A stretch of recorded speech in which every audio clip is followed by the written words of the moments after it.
Welcome to Campus Ministry Connection. I'm Tom Pryor alongside my co-host Jade Christian. Most campus ministries have a student leadership team in which some elected students work in concert with the ministry staff to help plan events, to focus on the mission of the ministry, and to make sure that's happening. Often peer ministry, leading small groups, word of mouth, etc. Well, at Yale University, they go a step further, and at the St. Thomas More Catholic Student Center, they break out some of these student leaders into separate committees: act, pray, and play.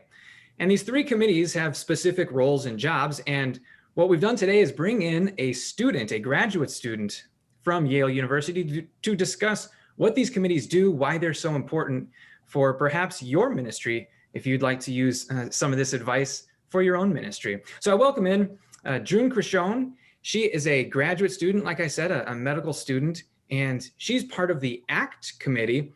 But June, welcome to the podcast, and please explain a little bit about what you do in that subcommittee and then what the goal of all three of them are. Yeah, so I should first say that as a member of the ACT committee, I am only one small piece of this very robust graduate student council, and all of the things that I am going to talk about today come with a lot of support from both our chaplains and the St. Thomas More Catholic Student Center staff, as well as many other graduate students who I work with. So I'm just one small player and happy to speak a little bit to some of the activities that have been planned overall. So yeah, we have these three committees. I would say they're somewhat flexible. In the past, we actually had it split up more into study, pray, and act, and more recently switched it to our act, pray, and play, in part due to restrictions on being able to gather in person to study, which was one of the things that the study group often focused on in the past. And I think the current structure has worked pretty well, especially in the context of COVID. I guess I could start by going over some of the work that the ACT committee in particular has done. And that's the committee that I'm most involved with and have been since I started being part of the Graduate Student Council. So the ACT committee is really focused on both service opportunities as well as social opportunities that are geared towards providing mutual support for graduate students, recognizing that graduate school can be a pretty arduous experience depending on what program you're in, where you're coming from, what support network you have at the school. So I guess first starting with some of the service things that we do.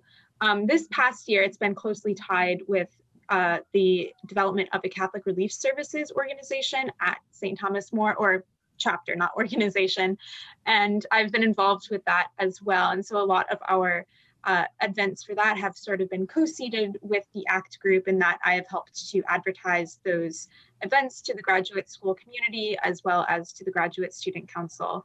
And some of the events we've held this year for the Catholic Relief Services chapter included an advocacy information session in November that had a fundraiser associated with it, where we talked about how to write letters to your representatives in Congress about the Global Child Thrive Act, which is an act that I believe was actually passed recently in a form of its original, in a form of the original act.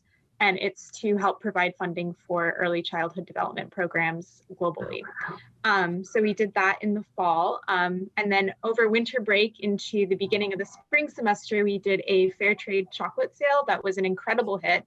We sold, I think, over $1,000 worth of chocolate, and had these fun little flyers that came with the chocolate deliveries so that people could learn more about CRS, as well as fair trade chocolate and the importance of supporting fair trade industry. And then a few weeks ago, we had a Lenten vegetarian cooking class on Zoom that was actually super fun. We had a bunch of little speakers, so different people speaking about the importance of sustainability, talking about how to pick out good vegetables at the grocery store, and some other little topics, and began with an instruction on how to make vegetarian black bean soup. And while the soup was cooking, we had all these other speakers. And then at the end of the session, anyone who had been cooking along had their soup ready for Friday. We specifically did it on a Thursday night, so you'd have your vegetarian meal ready for Friday. So that was really fun as well. And we were able to raise some money through that too. So those are three of the main events I've been involved in terms of service this year. We've also provided some opportunities for writing letters to homebound members of our community, as well as members of religious communities. And there have been some limited opportunities for students to continue working at the St. Thomas More Soup Kitchen. In terms of just supporting each other during this time, we've been working more on reaching out to the graduate student community for people who are not already involved in the Graduate Student Council, and also holding some like check-in times or some events that are more just geared towards stop by to talk if you need to about whatever you want to talk about, and just trying to continue to build that community during a time that has been unprecedented for the entire world in terms of how difficult it has been for people to gather in person and connect with each other. So that is a lot about the ACT group, I guess. And I will probably speak a little bit more briefly about the other two since I'm not as involved, but our Pray group has continued to pretty much do everything that it did pre-COVID, with the addition of morning prayer sessions on Zoom, which I was able to take part in more during the fall based on my schedule, but were really wonderful to participate in. I think we are now having some evening prayer sessions as well. And in addition to that, previous things that happened every year have been adapted to a virtual format, including virtual retreats. We have virtual theology on tap where we have speakers come, and unfortunately we can't provide wine over Zoom, but that's what it would have been in person, wine or beer, I guess, as people prefer. And we also have various theology reading groups. I'm involved in the faith and science reading group. We've been reading a book called The Meal That Reconnects that's about looking at our responsibility as Catholics to really support sustainable agriculture and tackle world hunger, and how that responsibility is manifested in our belief in the Eucharist. So that's been a really great read in community with a lot of community members who include both graduate students as well as faculty members, other New Haven community members. So it's a very broad community of people who come to that event. And then we also have other theology reading groups such as law, women, blanking on some of the other ones, but we have quite a few that have been ongoing throughout COVID. And in terms of play, that's our most fun committee. And we've really had some, I think, pretty successful virtual events this year, including like a murder mystery party for Mardi Gras. And I think we had one in the fall as well around Halloween. And we've had a lot of virtual cocktail and cooking classes on Zoom as well that have been really fun. So I learned how to make an old fashioned and a white Russian. We did biscotti, Irish coffee, and I think, vegetarian tacos that were really good. So lots of little fun things that we've been able to integrate into the Zoom world that we're all living in now. Yeah. And so I think dividing up these committees is really useful for our graduate student council, in part because there are quite a few of us. And by doing this, we provide ways for everyone to sort of focus on one area and not get their feet in like too many buckets. That said, though, everybody supports each other, and I've definitely like helped out with other groups and had people help out with ACT group events as well. That's great, June. How do students kind of do you get assigned to those separate subcommittees, or is it based on what your interests are? It's usually based on interest. If we really have a lack of students in one area, I guess we would probably push people to go in that direction. But I have the sense that usually we've had a pretty even balance. And during some times of the year as well, depending on what events we have upcoming or what has been planned, or whether there's a winter break or something coming up, we might just meet as a whole group instead of splitting into committees for a particular graduate student council meeting. And that usually works well to just sort of review what's coming up, and it might be something more simple, so we're able to just go over it all together. That's awesome. One, I just want to say the creativity is alive. I think that's amazing. I think this, for me as a campus minister, I'm just like, oh my gosh, yes. That it's just great to know that, you know, different campus ministries still have those sprouts of inspiration and creativity in the midst of this, you know, such a I don't know, there's not much going on because of the year, but it's so great to know that you guys are, you know, in your different groups, teams, that you guys are still putting your heads together and thinking of creative ways to reach out to people and to get them not only involved in social events, but inform them and educate them. And, you still build community and build faith. That's amazing. Yeah, and we're really lucky to have a super creative leadership in our chaplains as well. So like Sister Jen Schaaf, who's one of our graduate student chaplains, Alan Esteron, who's another chaplain who works with us, and then our parish chaplain as well, Father Ryan Lerner, who's involved with some of our events. They're all just super supportive and very creative, which is nice. And these staff members, they're the ones that are pouring into the student leaders. Sorry, what was these people are the ones that are pouring into the student leadership team? Yeah, so they help organize like our meetings and make sure that we're on top of things and sort of help us implement the ideas that we have and get messages across to other staff members at St. Thomas More who might help, for example, like put together sets of ingredients for cooking classes if that's what we need. Yeah. Great. Very cool, June. It's amazing what's happening on your campus. And what I like specifically when you're talking about some of the different committees and the activities they're doing, it's not just kind of faith-based activities, but you're really taking your faith and you're putting it into action, which is what all ministries are challenged to do. How can we go out and make a difference in the world? Can we look at relevant topics? You discussed over the past year, right? You're trying to do things that are more environmentally friendly. What is happening in our world? How do students kind of want to put their faith into those different kind of current events, I would say, and make a difference? And it seems like your university, your St. Thomas More Student Center certainly does that.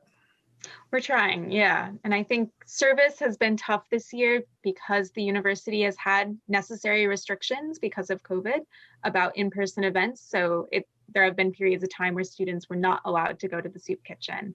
We're not encouraged to do any sort of in-person service events. So it's been, again, a challenge to creativity to try to come up with ways that we can still engage with either a local or a global community in a meaningful way, even when we can't do stuff in person. Right.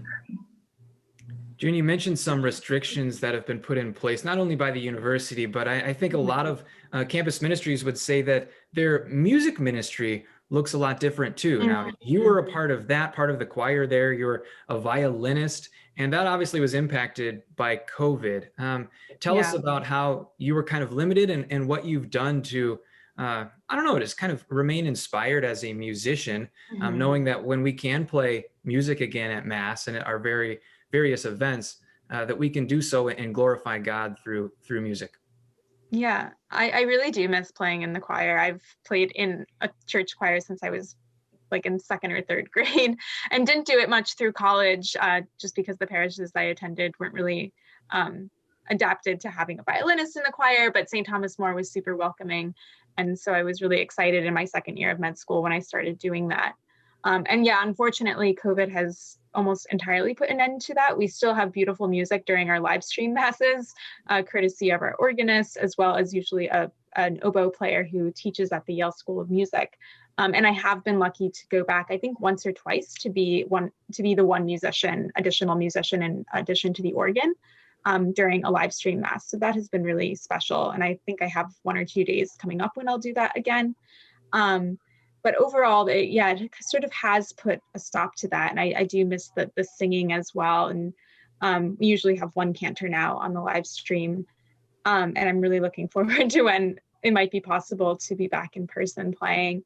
I can't say I've done much to keep up my own violin playing during this time, just based on my schedule and not having always a place to practice that wouldn't annoy my apartment neighbors, but continue to think about opportunities for using music to give back to the community. I guess right now I just started serving as a mentor for a student in the orchestra that I played in high school. So this is more related to my family's home in upstate New York than Connecticut, but that's been an interesting experience. And it's a student who's interested in a medical career, but also very passionate about music. And so we've had some really lovely conversations about what does a path to a medical career look like? And then at the same time, how can you integrate music into your life wherever you are?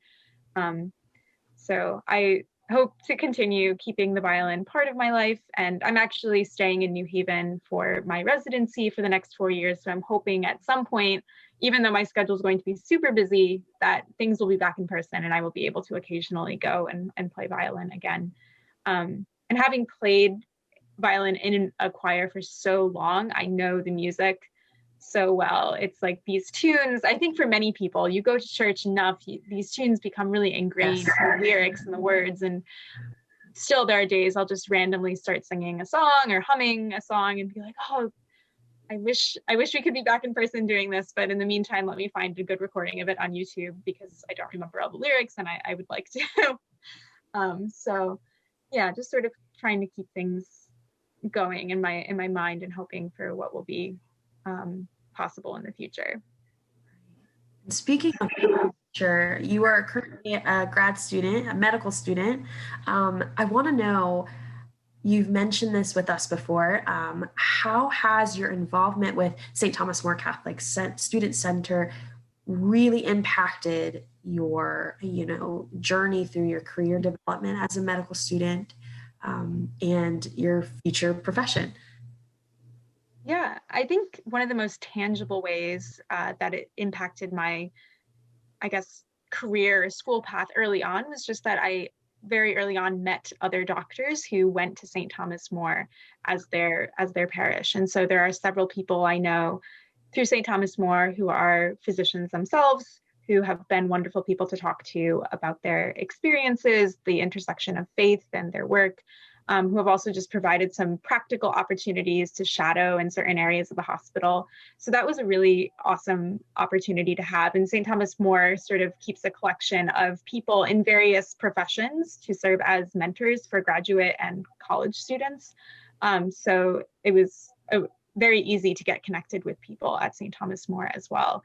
And I would say more personally and internally, I think that being Catholic is something that definitely does feel relevant to the work that I am doing now as a student and soon to be as a resident physician. I think that my Catholic faith definitely has imbued me with this sense of the dignity of all human life. And that is not to say that there are people who are not Catholic, who are not even religious, who do not have like the same convictions. And I definitely have friends and classmates who feel that same way.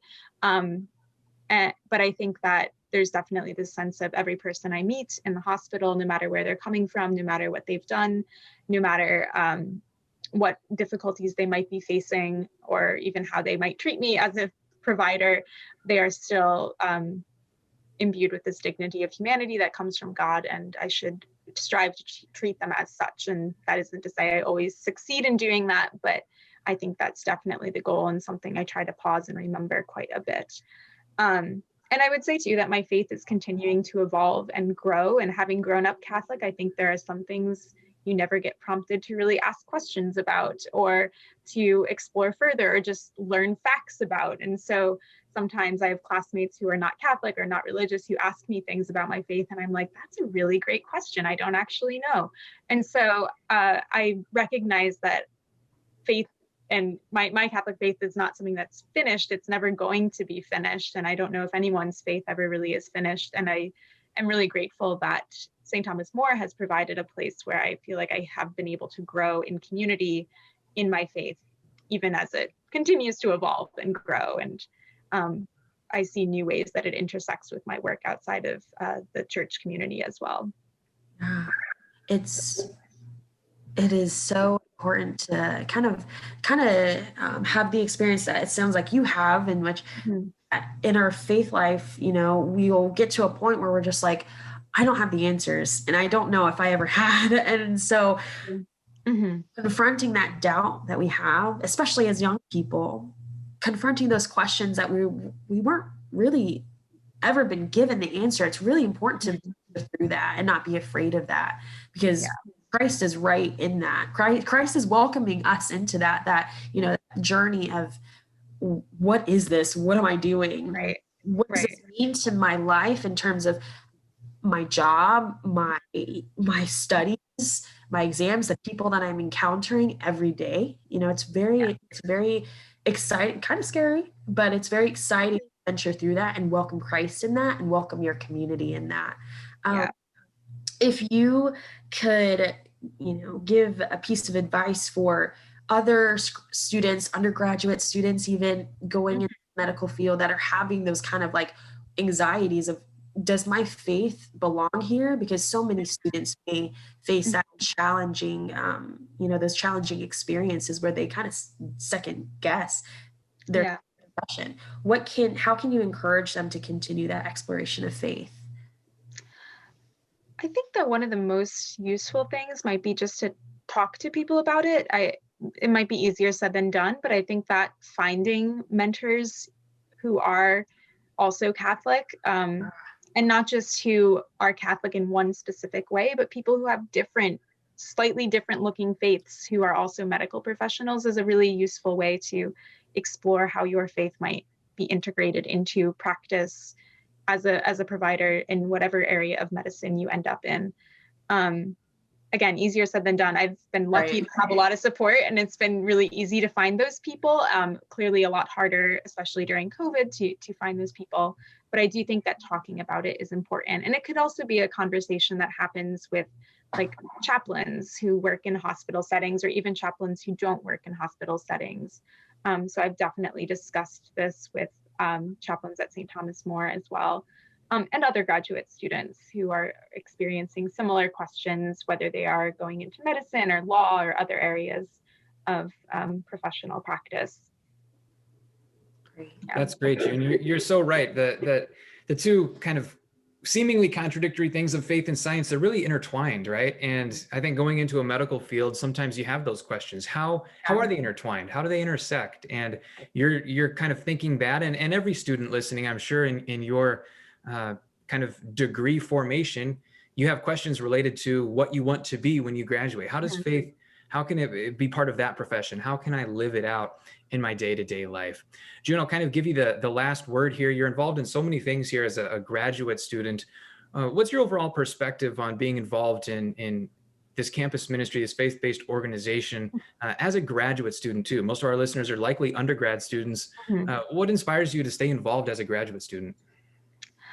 I think the community is one of the big things, and perhaps that's a very self-serving perspective, but we do have our play committee, and honestly, it's fun to be able to connect with people who are similarly Catholic, who are similarly working really hard to achieve certain things academically or professionally, and just really need this space to be vulnerable, to be who they are, and to have fun sometimes, or sometimes just to talk about things that they're going through. And I think that it's really been the support of the community that has inspired me to keep this work going. And I'm not sure if I didn't have that wonderful support of the graduate student council community and the chaplains, whether this would have been as easy of a thing to prioritize during a busy past 4 years. But having had that support and feeling that sort of unconditional positive regard from the community that I've been part of has been really powerful. And I think that if you can work to create that community, and every person who's part of any community can be part of creating that community, you encourage other people to be excited about the work that they can do in community, in faith. Amen. Amen, June. Amen. I encourage all listeners, please do keep June in your prayers. Keep all graduate students in your prayers too. They wonder, do I fit with the undergraduate ministry? Is there something for me on this campus that I can be part of?